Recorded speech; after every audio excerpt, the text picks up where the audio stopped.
والا ہوں. اللہ کی رشتہ داری کسی سے نہیں ہے. مولانا الیاس صاحب یہ فرماتے تھے کہ میری تمنا ہے کہ ہر مسلمان جو مالدار ہے اپنی زکوٰۃ پوری علماء سے پوچھ کر ادا کرے. کتنے مالوں میں زکوٰۃ ہے, کتنی زکوٰۃ ہے, کب ہے, کس کو دینا ہے. لیکن زکوٰۃ کا شوق نہیں ہے, زکوٰۃ کا جذبہ نہیں ہے. حج بھی بہت کریں گے, عمرے بھی بہت کریں گے, حالانکہ حج پوری عمر میں ایک ہی مرتبہ فرض ہے. حج کتنی مرتبہ فرض ہے؟ کیوں بھائی؟ حج ایک ہی مرتبہ, اور زکوٰۃ ہر سال فرض ہے, ہر سال. تو نفل حج ہوں گے اور فرض زکوٰۃ ادا نہیں ہوتی. یہ جذبے کا نام دین, جذبے کا نام دین نہیں, طریقے کا نام دین. حج کا جذبہ ہے, عمرے کا جذبہ ہے تو ٹھیک ہے, لیکن وہ جو فرائض باقی رہ جاتے ہیں اس کا کیا ہوگا؟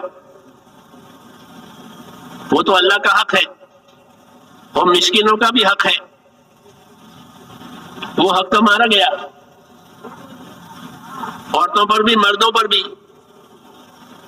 تو کتنی کتنی لائنوں کے مالوں کی زکوٰۃ ہے, وہ علماء سے پوچھو.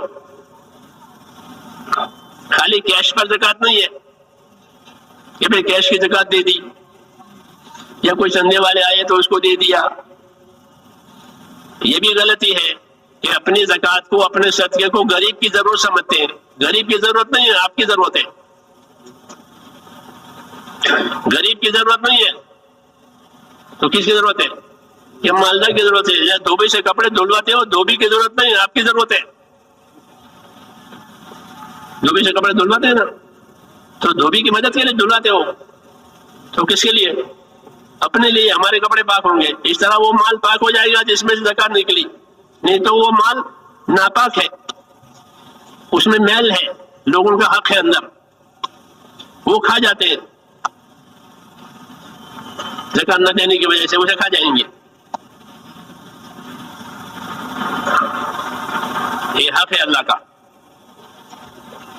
تو عمروں کا شوق, حجوں کا شوق ٹھیک ہے, لیکن ذمہ داری پوری نہیں ہوگی.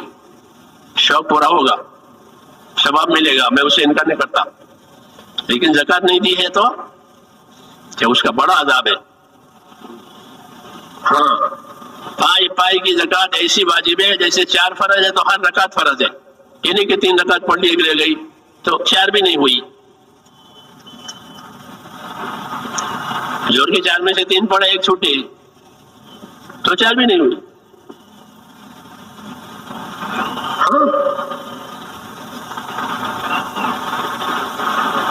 مال کی نعمت ہے, اس میں حق ہے. ایمان تازہ ہوتا ہے تو اس حق کو خوشی خوشی ادا کرے گا, خوشی خوشی. کیوں؟ کہ اللہ نے مجھے مالدار بنایا. اللہ غریب بناتا تو دوسروں کی زکوٰۃ کھانی پڑتی, دوسروں کا صدقہ کھانا پڑتا, دوسروں کی خیرات کھاتا. آج اللہ نے میری حالت اچھی کر دی اور مجھے مالدار بنا دیا تو میں اللہ کا حق ادا کروں. یہ خوش دلی سے زکوٰۃ دے, یہ کہا گیا خوش دلی سے زکوٰۃ دے.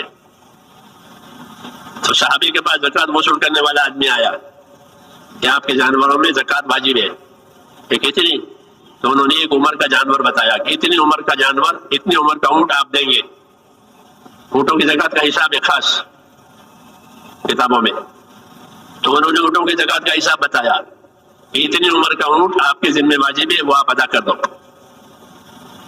تو وہ صحابی کہہ رہے ہیں کہ جس عمر کا اونٹ آپ مجھے بتا رہے ہیں وہ تو چھوٹی عمر کا ہوگا, وہ کیا کام دے گا. میری رائے ہے کہ اچھی عمر کی اونٹنی لے جائیے. آج مجھے اللہ نے زکوٰۃ ادا کرنے کا موقع دیا ہے. حضور صلی اللہ علیہ وسلم مجھ سے زکوٰۃ وصول کر کے اپنے پاس تو رکھیں گے نہیں, کسی غریب کو دیں گے. تو اگر آپ اچھی عمر کی اونٹنی لے جاؤ گے تو وہ دودھ بھی دے گی, غریب کے بچے کھائیں گے, اور سواری کا کام بھی دے گی. تو غریب کا کام ہو جائے گا, سفر میں بھی اور حضر میں بھی. کہ گھر پر ہوگا تو دودھ پیے گا, سفر پیش آئے گا وہ سواری کرے گا. اس لیے بڑی عمر کے لے جاؤ, یہ تو چھوٹا ہے اسے پالنا پڑے گا. یہ کہہ رہے ہیں جتنا واجب ہے اس سے زیادہ، چونکہ شریعت ہے انہوں نے کہا کہ فرض میں زیادتی نہیں ہوتی، جتنا واجب ہے وہی کیا جائے گا۔ جب مغرب کی 3 ہے تو 3 رکعت پڑ جائے گی، چوتھی نہیں۔ فجر کی 2 ہے تو 2 ہی پڑ جائے گی، تیسری نہیں۔ اس لیے جو واجب ہے میں اسے زیادہ نہیں لے سکتا، یہ فرض ہے۔ شریعت کو جانتے تھے، مسائل کو بھی جانتے تھے، فضائل کو بھی جانتے تھے۔ ہماری طرح سے نہیں ہے، فضائل یاد ہے مسئلہ یاد نہیں ہے تو عمل غلط ہوگا، فضیلت نہیں ملے گی۔ فضیلت اس وقت ملے گی کہ جب عمل کو صحیح کرے، اور عمل صحیح کرنے کے لیے مسائل جاننا ضروری ہے۔ پھر مسائل اور فضائل دونوں جمع ہو جائیں گے، یہ عمل بھی صحیح ہو گیا، پوری فضیلت ملے گی۔ مولانا یوسف صاحب اس کی تاکید کرتے تھے کہ اپنی عبادت میں مسائل فضائل جمع کرو۔ اب وہ بات نہیں کہی جاتی، اس لیے لوگ مسائل سے بھی خبر ہے، عمل الٹے سیدھے ہوتے ہیں۔ وہ مسائل سے واقف تھے کہ میں زیادہ نہیں لے سکتا، یہ فرض ہے، فرض میں زیادتی کرنے کا حق بھی نہیں، کم کرنے کا بھی حق نہیں۔ نصیبا مفروضہ، ایک حصہ ہے مقرر کیا ہوا، اس میں کم زیادہ نہیں، اس لیے میں زیادہ نہیں لے سکتا کہ میں خوشی سے دے رہا ہوں، کوئی زور زبردستی آپ کی طرف سے نہیں ہے، میں تو اللہ کے شکر میں دے رہا ہوں، آج مجھے اللہ نے مال دیا، آج اللہ کے نبی کا آدمی میرے پاس زکوٰۃ وصول کرنے آیا، یہ میری سعادت ہے۔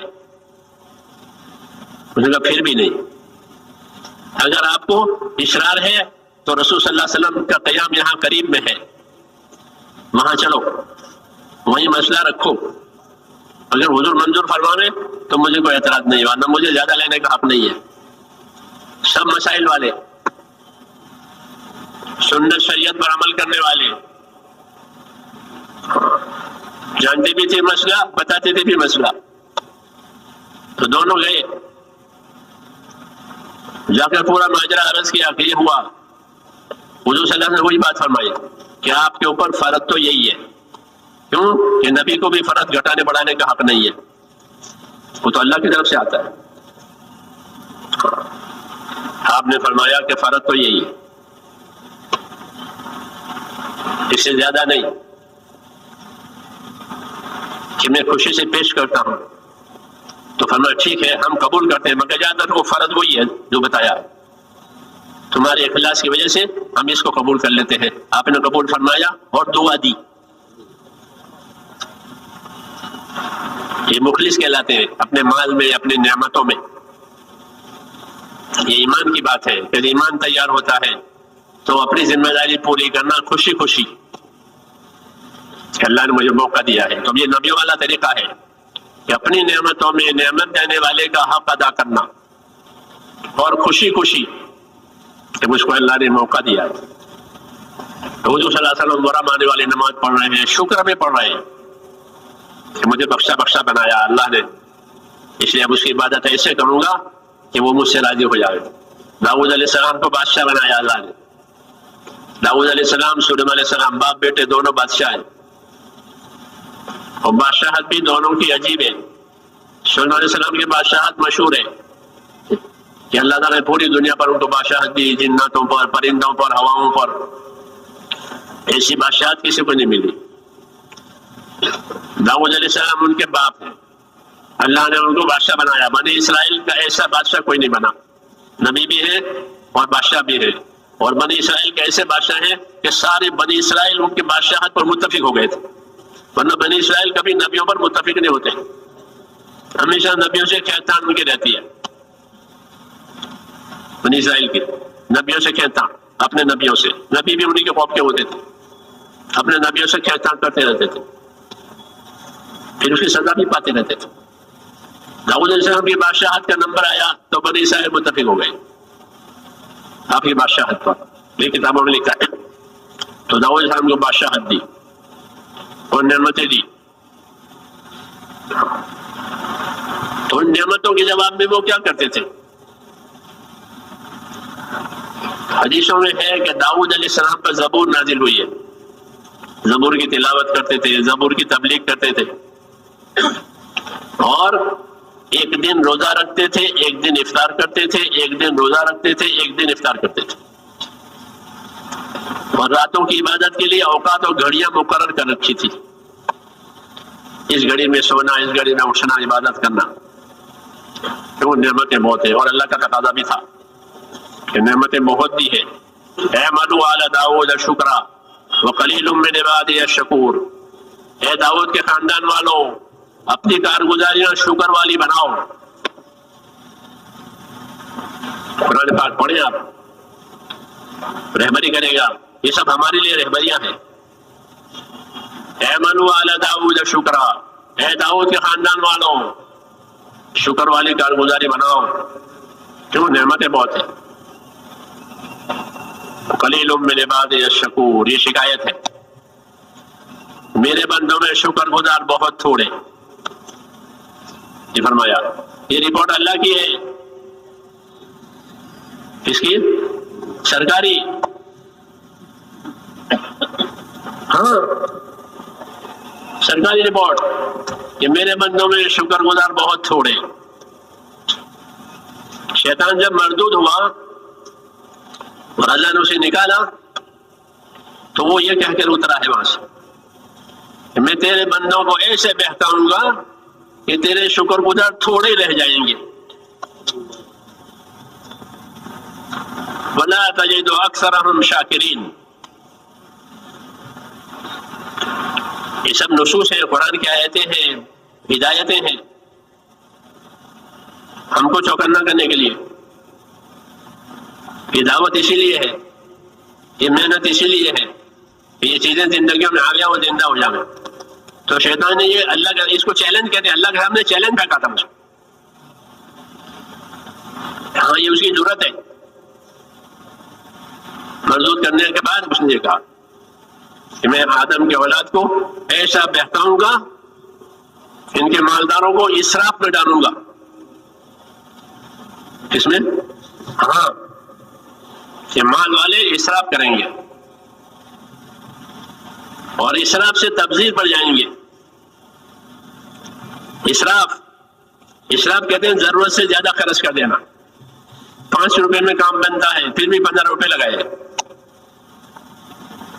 اسراف کہلاتا ہے۔ ضرورت تو تھی لیکن 5 سے پوری ہو جاتی تھی، لیکن 15 اور 10 اور بڑھا دیے۔ شوق 5 کی ضرورت 15 سے پوری کرنا، اسے کہتے ہیں اسراف۔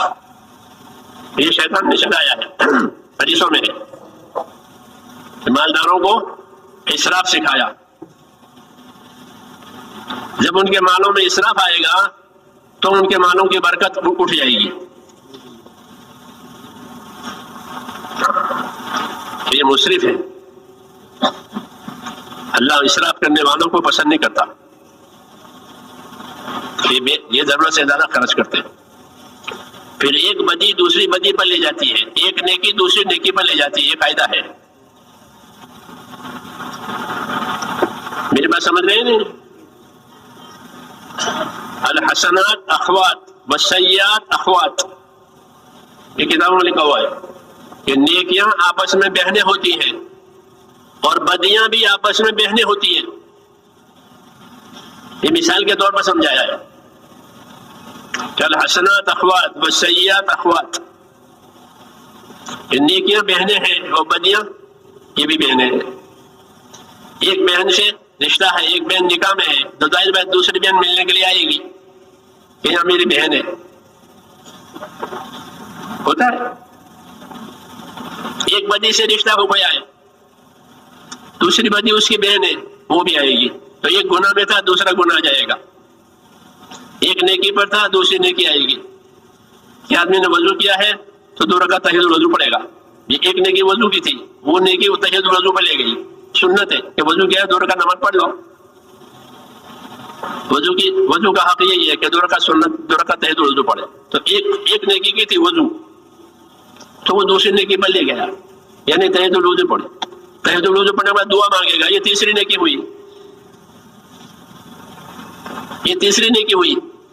وضو بھی کیا 2 رکعت بھی پڑھی، دعا بھی مانگی، کچھ اور بھی کرے گا۔ یہ علماء نے لکھا ہے نیکیاں بہنیں ہوتی ہیں اس نیکی سے رشتہ جوڑو، وہ بہنیں اس کی آتی رہے گی ملنے کے لیے دیر سویر، اور گناہ سے اور بدی سے رشتہ جوڑا کہ اس کی بہنیں ہیں وہ بھی آئے گی. تو اسراف زندگیوں میں آیا کہ ضرورت سے زائد خرچ کرنا، کہ اس کی بہن دوسری ہے، وہ کیا تبذیر. ان المبذرین کانوا اخوان الشیاطین، یہ تبذیر ہے. بغیر ضرورت کے مال خرچ کرنا، شوق میں، کوئی ضرورت نہیں ہے، شوق ہے بس، وہ مال دیا ہے شوق میں کہ یہ راستہ شیطان نے کھولا ہے تاکہ اللہ کی شکر گزاری نہ ہو. نبی نے وہ راستہ کھولا تھا کہ کوئی اسراف نہ کرے، مال کو نعمت سمجھ کر خرچ کرے، حق پر خرچ کرے، حق ادا کرے، وہ خیر کماوے، حکم پر لگاوے، حق پر لگاوے. اس نے کہا ٹھیک ہے، نبی کو کہنے دو، میں ایک راستہ دوسرا کھولتا ہوں. چنانچہ آج اسراف ہے دنیا میں، بازاروں کو دیکھ لو، شادیوں کو دیکھ لو، کھانوں کو دیکھ لو، کپڑوں کو دیکھ لو، سواریوں کو دیکھ لو، یہ سب، اور یہ ہم میں ہے مسلمانوں میں، اس نے ہماری مالی حالت کمزور کر دی ہے. جی ہاں، اور غریبوں کا حق ادا نہیں ہو رہا، اس لیے ان مالوں میں برکت نہیں ہے. اور برکت کی علامت یہ ہے کہ آدمی اپنے مال سے آخرت بناوے. جب آخرت نہیں بن رہی تو یہ بے برکت ہے. جسے قارون سے کہا نہیں آخرت بنا لے، تو جس نعمت سے آخرت نہ بنے وہ بے برکت ہے، کہ اس سے صرف غافل کرنے کے لیے اور گنہگار بنانے کے لیے ہے، اس میں کوئی برکت نہیں ہے. ہاں، عداوتیں ہوتی ہے، حسد ہوتے ہیں، یہ بے برکتوں کے سارے جھگڑے اسی کے لیے. تو میں نے کہا نبیوں کا طریقہ نعمتوں کے بارے میں یہ رہا کہ ان نعمتوں کو وہاں خرچ کرو ادھر نعمت دینے والا راضی ہو جاوے. تو داؤد علیہ السلام پر نعمت ہے، سلیمان علیہ السلام پر نعمت ہے، تو اپنی نعمتوں میں انہوں نے اپنے آپ کو ایسا چلایا. ایک دن روزہ رکھتے تھے، ایک دن افطار کرتے تھے، اور اپنے ہاتھ کی محنت مزدوری سے کما کر کے کھاتے تھے. یہ حدیثوں میں، حالانکہ وہ بادشاہ ہیں، ان کے پاس بیت المال ہے، خزانہ ہے، اس میں سے نہیں لیتے تھے، اجتماعی مال میں سے، اجتماعی مال میں سے نہیں لیتے تھے، اپنے ہاتھ سے کما کر کھاتے. لوہے کا کام کرتے تھے داؤد علیہ السلام، زکریا علیہ السلام لکڑی کا کام کرتے تھے، داؤد علیہ السلام لوہے کا کام کرتے تھے. لوہے سے لوہے کی چیزیں بناتے تھے، اسے جو آمدنی آتی تھی اس سے کھاتے تھے. حدیثوں میں کان یاکل بعمل یدہ، اپنے ہاتھ کی محنت مزدوری سے داؤد علیہ السلام کما کر کے کھاتے تھے. ہاں، مال ان کے پاس ہے، خزانے ان کے پاس ہے، چابیاں ان کے پاس ہے، اجتماعی مال اس سے نہیں لیتے تھے، اپنے ہاتھ کی محنت مزدوری سے کما کر کھاتے تھے. اور ایک دن روزہ، ایک دن افطار، اور راتوں کی گھڑیوں میں عبادت، زبور کی تلاوت، زبور کی تبلیغ، یہ سب. رسول صلی اللہ علیہ وسلم فرماتے تھے کہ داؤد اپنے زمانے میں خدا کا بہت بڑا عبادت گزار بندہ تھا. حدیثوں میں یہ سب میرے بھائیوں سبق ہے، یہ کہ نعمتوں میں کیسے رہنا ہے، کہ نعمتوں میں شکر گزار بننا ہے. اور شکر گزاری کا مطلب کہ اس کا حق ادا کرنا ہے، کہ مجھ کو اللہ تعالیٰ نے یہ دیا ہے تو پوچھو اس میں اللہ تعالیٰ کا کیا حق ہے. دنیا دار الحقوق ہے اور آخرت دار الاجور ہے. یہ ترتیب ہے اللہ کی کہ دنیا کو اللہ نے حقوق کی جگہ بنایا ہے، یہاں حقوق واجب ہوتے ہیں، جتنے تعلقات اتنے حقوق، جتنے تعلقات اتنے حقوق. تو دنیا حقوق واجب کرنے کی جگہ ہے، یہاں حقوق آئیں گے. اس کا حق ہے، اس کا حق ہے، اس کا حق ہے. سب سے پہلے اللہ کا حق ہے، اس کے رسول کا حق ہے، اس کی کتاب کا حق ہے. پھر آپس کے حقوق ہے، تو دنیا حقوق ادا کرنے کے لیے بنی ہے. اللہ کے حقوق تھوڑے ہیں، بندوں والے حقوق زیادہ ہیں. اللہ کے حقوق 25% اور بندوں والے حقوق 75%. یہ ترتیب ہے. یوں مل کے 100. اللہ نے آسانی کی ہے، زیادہ حقوق اپنے رکھے نہیں، کیوں؟ اس کے بندے کمزور ہیں. وہ پیدا کرنے والا ہے.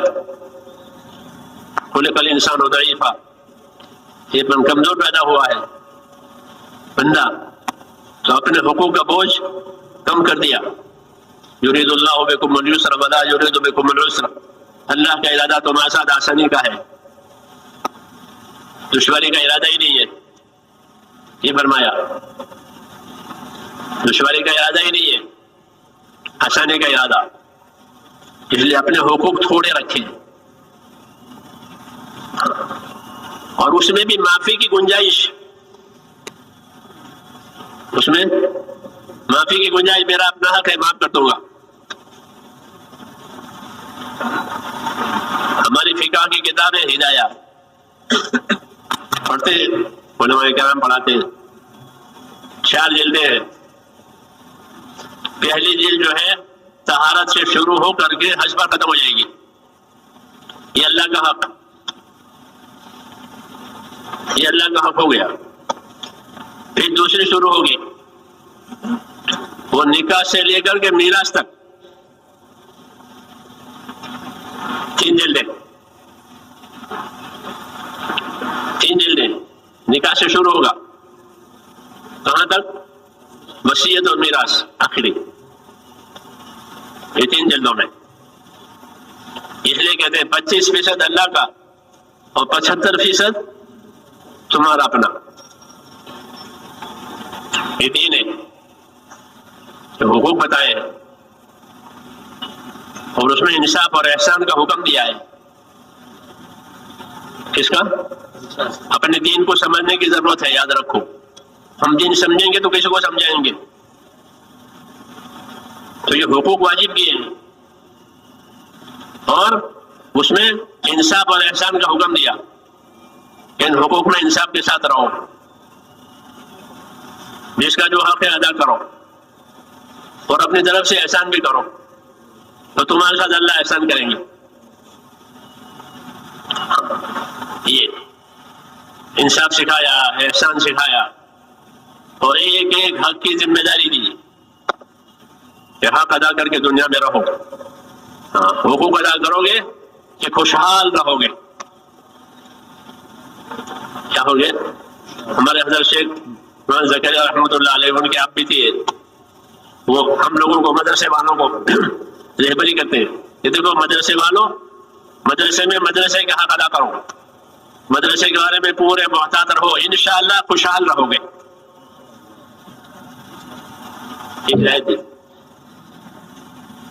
یہ سب کے لیے ہے کہ جو جن کے ذمہ جس کے حقوق ہیں اس حقوق کی ادائیگی میں رہے گا، خوشحال رہے گا.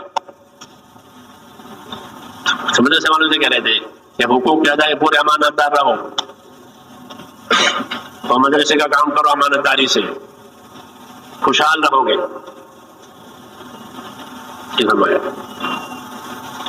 بڑے کی بات ہے ایسے تمام باتوں میں کہ حقوق ادا کیے ہیں کہ خوشحال رہو گے. اللہ تعالیٰ راضی ہو کر نعمتیں اور دے گا. اس لیے دنیا میں حق پہچاننا ہے. سب سے پہلا حق اللہ کا ہے، سب سے پہلا حق اللہ تعالیٰ کا ہے. اس کی عبادت کا حق ہے کہ ایمان لا کر اللہ کی عبادت کرنی ہے، جان مال کو حکموں پر لگانا ہے. مالی عبادتیں، جانی عبادتیں یہ اللہ نے فرض کی ہے کہ یہ پوری پوری ادا ہو جائے. حضور صلی اللہ علیہ وسلم فرائض کی دعوت دیتے تھے، نمازوں کی، زکاتوں کی، روزوں کی، حجوں کی، کہ اللہ کا حق ہے. اسے سیکھ کر اور یاد کر کے یہ عبادتیں ادا کی جائے گی. یہ اللہ کا حق ہے سب سے پہلے. معاذ ابن جبل سے حضور صلی اللہ علیہ وسلم نے فرمایا، معاذ آپ کو معلوم ہے اللہ کا کیا حق ہے؟ کہ میں کیا جانوں، اللہ رسول بتائیں گے کہ اللہ کا حق یہ ہے کہ اسی کی عبادت کی جائے گی، اس کے ساتھ کسی کو شریک نہیں کیا جائے گا. یہ پہلا حق ہے کہ مسلمانوں کے مال، مسلمانوں کی جانیں سب سے پہلے اللہ پر لگے، اس کی عبادت پر، اس کے کلمے کو پھیلانے پر۔ یہ اللہ کا حق ہے کہ عبادت جب زندہ ہوگی جب اس کا کلمہ بلند ہوگا۔ یہ کلمے کے ارکان ہیں، نماز، روزہ، زکوٰۃ کلمے کے ارکان ہیں۔ اگر کلمہ بلند ہوا، دین بلند ہوا تو ارکان زندہ ہو جائیں گے، اور دین بلند نہیں ہوا تو ارکان مٹ جائیں گے۔ ہاں، امت میں جہالت پھیل جائے گی، یہ برسوں نماز نہیں پڑھی ہے، جماعت میں پھر وہ پتہ چلے گا، ایسے بھائی ملیں گے ہمارے برسوں نماز نہیں پڑھی ہے، برسوں قرآن نہیں پڑھا۔ ہمارا ایک ملنے والا تھا، انتقال کر گیا، زمیندار آدمی، اپنی زمینوں میں مست ہے، تبلیغ والے جاتے تھے، ملاقاتیں کرتے تھے تو ان پر خفا ہوتے تھے کہ یہاں روزانہ آتے ہو، رہبر کو دھمکاوے، یہاں لوگوں کو لاتا ہے۔ وہ زمانے کے ساتھی بھی بہت پکے ہوتے تھے کہ کوئی دھمکاوے، کوئی کچھ کہے، اپنا کام کریں گے چھوٹا بنا کر۔ کیسا بنا کر؟ چھوٹا بنا کر، کہ اللہ کے بندہ ہوں، اللہ کے کام کرتا ہوں، یوں وہ یہی اللہ کو پسند ہے، چھوٹا بن کے کام کر۔ یہ نہیں کہ میں ذمہ دار ہوں، تاجدار ہوں۔ مولانا انعام اللہ رحمۃ اللہ اکثر یہ فرماتے ہیں چھوٹے بن کے کام کرو۔ چھوٹوں پر ہاتھ شفقت کا رکھا جاتا ہے۔ آدمی چھوٹا بچہ تو اس پر ہر کوئی شفقت کا ہاتھ رکھے گا، کیوں؟ وہ چھوٹا ہے، جو جھکتا ہے وہی پسند کیا جاتا ہے، جھکاؤ پسند ہے۔ تو رہبر لے جاتے تھے اور وہ اپنے مست ہیں، مالدار ہیں، زمیندار ہیں، اللہ کی شان۔ ایک دفعہ، دو دفعہ، جب بار بار لے کر جانے تو ایک دفعہ جھنجلا کر کہا چلو، پیچھا نہیں چھوڑتے، چلو چلتا ہوں۔ تو گرمی کا زمانہ تھا، کرتا لٹکا رکھا تھا، کرتا کندھے پر ڈالا اور مسجد کے جماعت کے ساتھ مسجد چلا گیا۔ بس پہنچ گیا کہ بھائی پہنچ گیا، پہنچ گیا۔ اس کے بعد اس کی زندگی بدل گئی۔ مجھے کہنے لگے کہ 30 برس سے میں نے، جب بچہ تھا جب میں نے قرآن پڑھا تھا، 30 برس میں نے قرآن نہیں پڑھا۔ یہ خود ہمارے ساتھ بیٹھتے تھے، پھر تو تعلق ہو گیا کہ 30 برس سے گزرے ہیں کہ قرآن شریف کو دیکھا ہی نہیں۔ یہ بڑا ظلم ہے کہ جن کی ہدایت کے لیے کتاب اتری ہے انہوں نے اسے بائیکاٹ کر رکھا۔ 30 سال ہو گئے۔ پھر تو ایسے لوگ ہوتے ہیں، ضدی ہوتے ہیں نا، جب وہ اڑ جاتے ہیں تو اڑ جاتے ہیں، صحیح پر اڑ جاوے تو صحیح پر، غلط پر اڑے تو غلط پر۔ تو اب غلط پر تھی، اب صحیح پر آیا تو کہ بس اب میں اڑ گیا، اب روزانہ قرآن پڑھنے کی محنت کرتا ہوں۔ وہ چلتا نہیں ہے، قرآن شریف نکل جاتا ہے سینوں میں سے، حدیثوں میں ہے کہ قرآن کی نگرانی کرو ورنہ سینے میں سے ایسے نکل جائے گا جیسے اونٹ جنگل میں بھاگ جاتا ہے، پھر ہاتھ نہیں آئے گا۔ ہدایت دی مسلمانوں کو کہ قرآن کی حفاظت کریں۔ کہ میں نے پڑھنا شروع کیا اور میں نے شروع کی، اب مجھے قابو ہو گیا۔ مجھے کہنے لگے روزانہ 2 پارے پڑھتا ہوں، ہر مہینے میں 2 ختم ہوتے ہیں۔ پھر اپنے بیٹے کو حافظ بنایا، پھر بیٹے کو عالم بنایا۔ ہاں، اپنی نگرانی میں ان کو سبق یاد کراتے تھے، سبق میں یاد کراؤں گا اور حافظ صاحب کو سنانا۔ تو ایسے برس گزار جاتے ہیں جہالت کی وجہ سے، نماز نہیں ملتی، تلاوت نہیں ملتی۔ ہاں، کیوں؟ جہالت میں کھو جاتے ہیں۔ اس لیے اللہ کا حق پہلا، اللہ کا حق پہلا، کہ اللہ کی عبادت کا حق ہے، اور جان مال کے اس لیے دی ہے اللہ نے کہ اس سے اللہ تعالیٰ کا حق ادا کیا جائے، اس کے کلمے کو پھیلانے پر سب سے زیادہ جان مال لگے۔ یہ مسلمان کی جان مال کا پہلا حق ہے کہ وہ اللہ کے کلمے کو بلند کرنے کے لیے اپنی جان مال لگاوے، تاکہ کلمہ بلند ہوگا تو ارکان زندہ ہوں گے، نمازیں، روزے، زکوٰۃ، حج اور اس کو صحیح کرنے کے لیے علم، یہ لوگوں میں آئے گا، نہیں تو علم کے بغیر عبادت کیسے صحیح ہوگی؟ اس لیے مسلمان کے مال میں سب سے پہلا حق اللہ کے کلمے کو پھیلانا، یہ صحیح ترتیب ہے کہ مسلمانوں کو جو کچھ دیا گیا ہے وہ دین کے لیے دیا گیا ہے. جس میں کہ فوجوں کو، پولیسوں کو جو سامان دیا جاتا ہے وہ ملک کے لیے دیا جاتا ہے، ان کی ذاتی کام کے لیے نہیں دیا جاتا. ان کے ذاتی کام کو ان کو تنخواہ دیتے ہیں، ورنہ یہ سارا سامان وہ ملک کے حقوق کے لیے دیے. ان کے ذمہ حقوق ہے، فوج کے ذمہ خارجی، پولیس کے ذمہ داخلی.